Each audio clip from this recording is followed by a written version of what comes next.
Welcome to another episode of Virginia Outdoors, and I'm your host, Farmer D. This morning we are here in Orange County with Claudia Vasquez, and going to talk to her about all her amazing flowers and what she does here.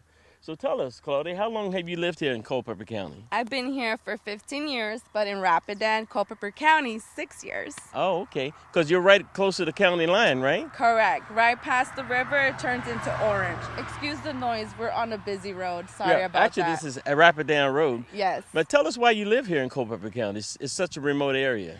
Because it's beautiful, it's peaceful, it's just nature, and I love it.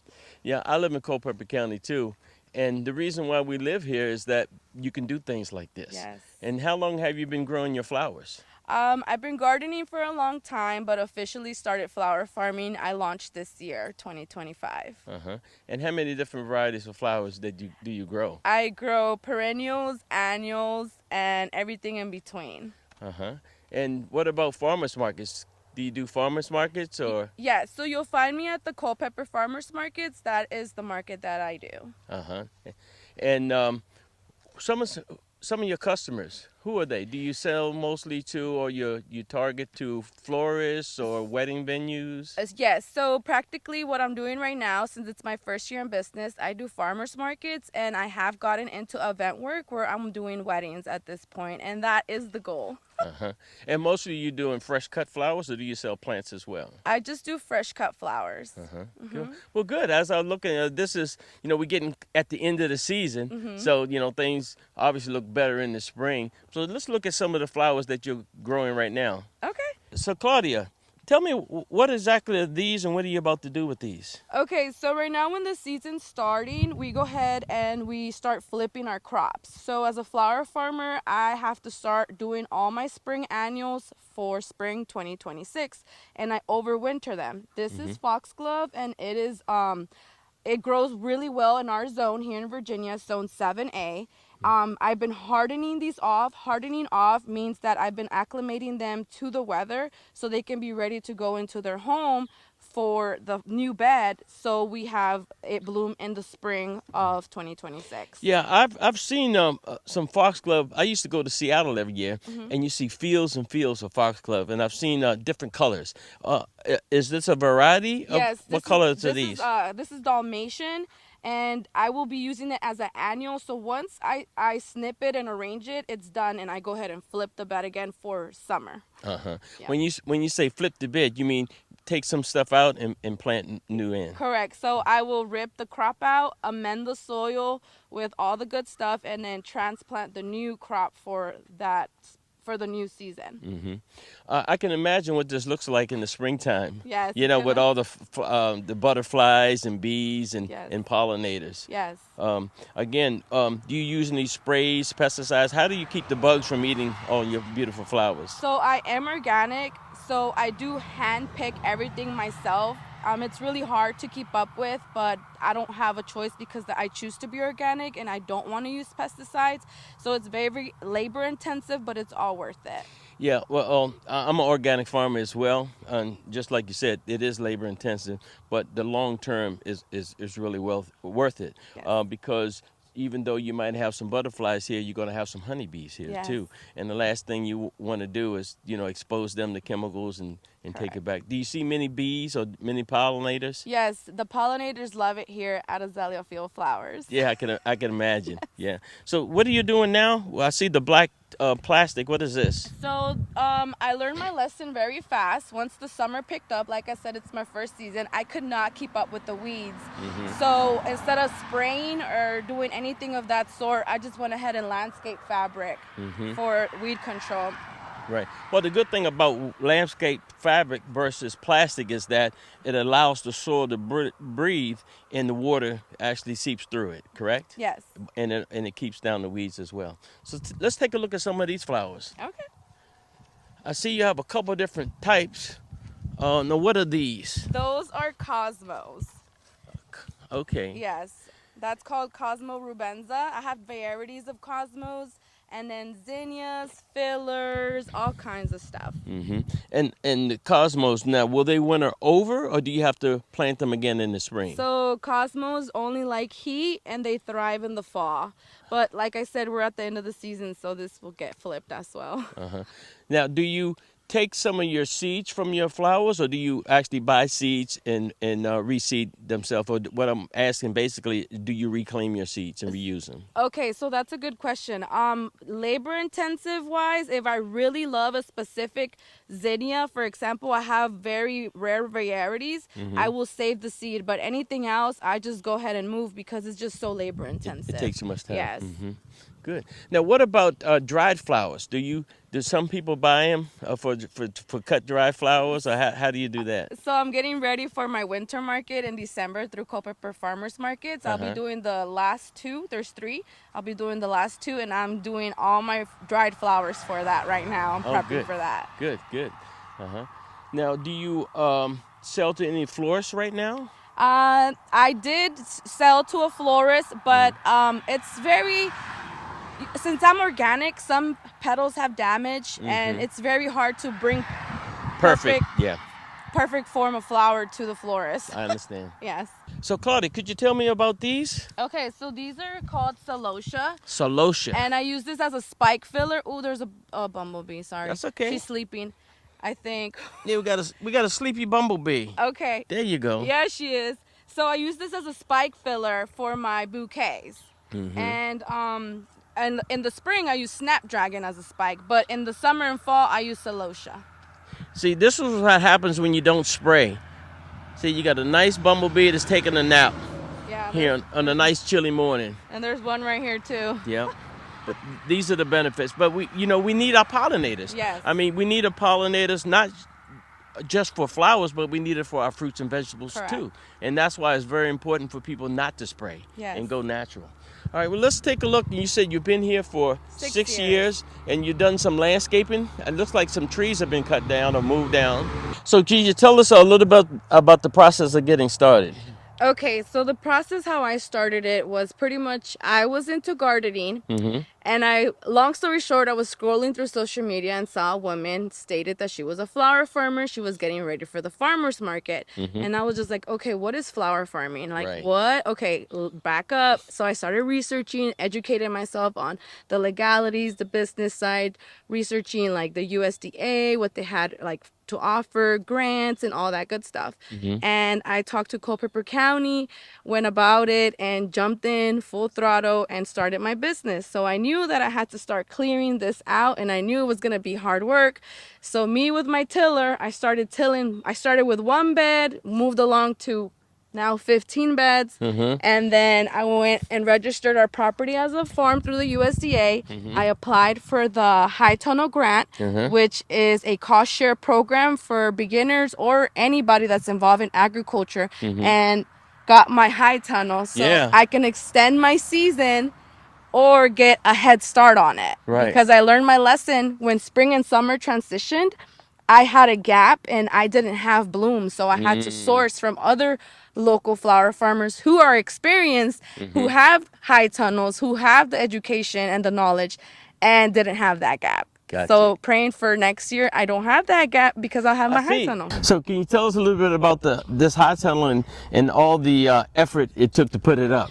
So it took a lot of effort. We had to get a machine in here and drop all the trees, as I had nothing but trees out here, and that was a long process. We went ahead and ripped everything out of here, the roots and everything, hand by hand. We got our compost, and it took 6 people to build our high tunnel. It looks good. Yeah, thank you. Yeah, it's a big difference in the temperature. It was 30-some degrees this morning. Yes. And as we walk in the high tunnel, it's actually a little warm in here. Yes, it is. I can't wait. Yeah, and obviously you're going to do some type of irrigation in here? Yes, that's the plan, but slowly but surely, but it's a lot of work. Okay, you said that you took out the roots and stuff and the rocks and stuff. And what type of amendments? I see you have a pile of something back behind here. What is this? Yeah, so this is compost, and we are going to go ahead and start spreading it with our amendments, bone meal, and all that good stuff. Sorry, that's my cat. That's but okay. yeah, so Oh we'll man, go that ahead. feels really good. Yeah, we'll go ahead and spread this, till it in, and then we'll start building our beds. And then we will transplant our seedlings and somehow, some way, figure out an irrigation system. Which, like I said, this is my first season, so it's all a learning experience. Yeah, this is really fluffy, and you add this to the soil, Yes. it'll make it really nice with nutrients and help with the roots and stuff. Correct. Yes. Good job. Yeah. Thank you. Well, we'll have to come back in the spring and the summertime when you have everything the flowers all blooming and everything Yes, looking good of course. I would love that. Yeah, good job. Well, again, now we're looking at your zinnias, but I saw this tray. Can you tell us exactly what this is and what do you use this for? Yeah, so when we start seeds, the first step is we sift the seed, we amend it. We sift the soil and we amend it with all the good stuff. So I put compost, I put bone meal, all the nutrients. Once I do that, I go ahead and place all the soil in here. I shake it for it to be all nice and leveled, and then I put a seed in each and every single hole. Yes, I have a grow room inside my house where I have light, and it helps the seed germinate. Once it germinates, I let it grow for about 3 weeks inside the house, and then I have the process of hardening them off, which is acclimating the transplant to the weather, and then it's time to put them in their new home, and that's their bed. I tell you, these zinnias, they really, for October day, they're beautiful. The colors are nice and vibrant. Look how red that is. And how long will you keep these out here before you harvest them? To be honest with you, my last farmer's market is Saturday. After that, we're getting back to it, flipping the beds for spring. Yep. And you said you're gonna put the lamb's ears. What the name of them? Foxglove. Foxgloves. Yes, I have all my spring because they're called cold hardy annuals, so they only tolerate the cold and they bloom in the spring. And I have about 13 varieties that I will be putting on all the new beds. Well, we've talked about the zinnias, Claudia, but we haven't talked about your favorite flower. What is your favorite flower? My favorite flower is called an Oklahoma pink zinnia.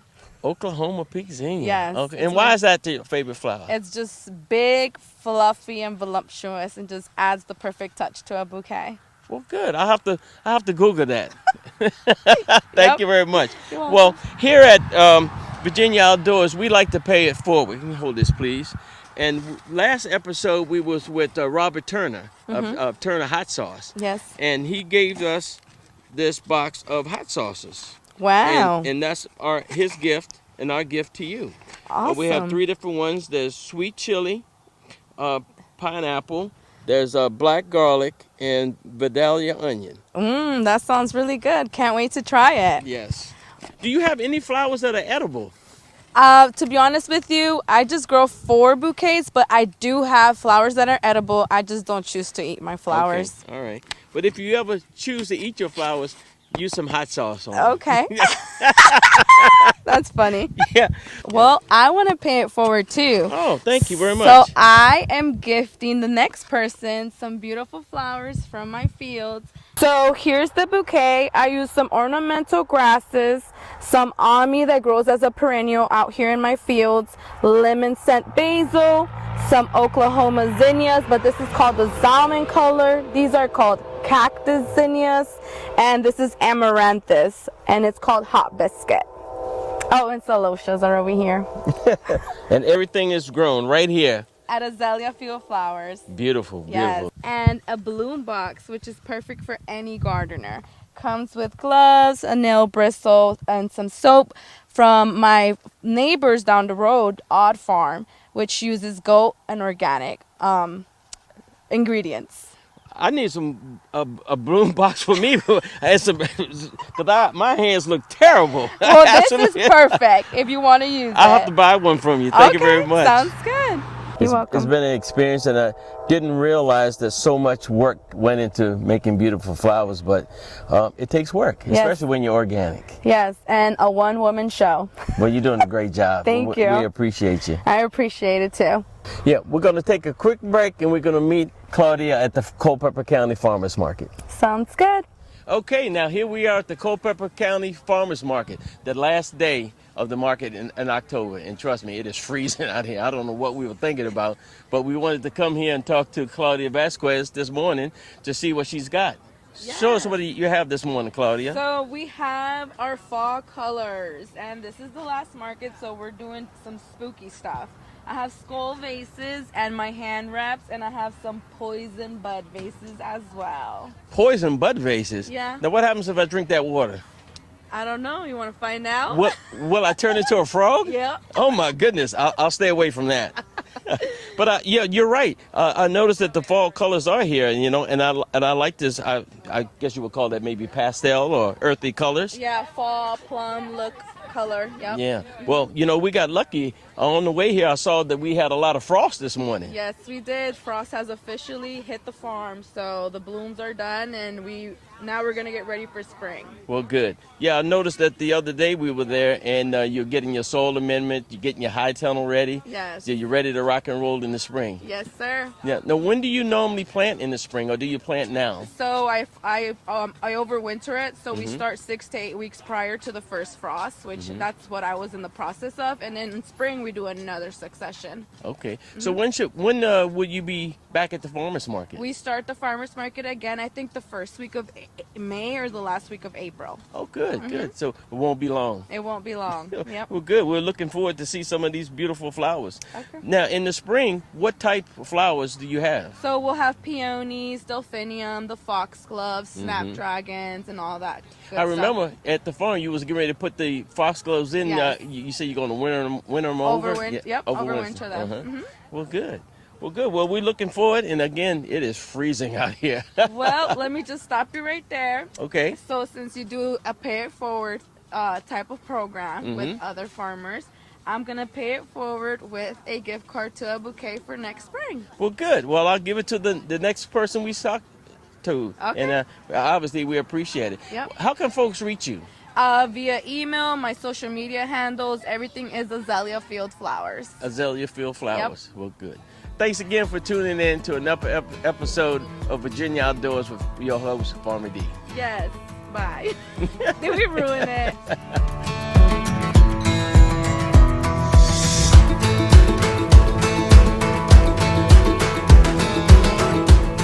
Welcome to another episode of Virginia Outdoors, and I'm your host.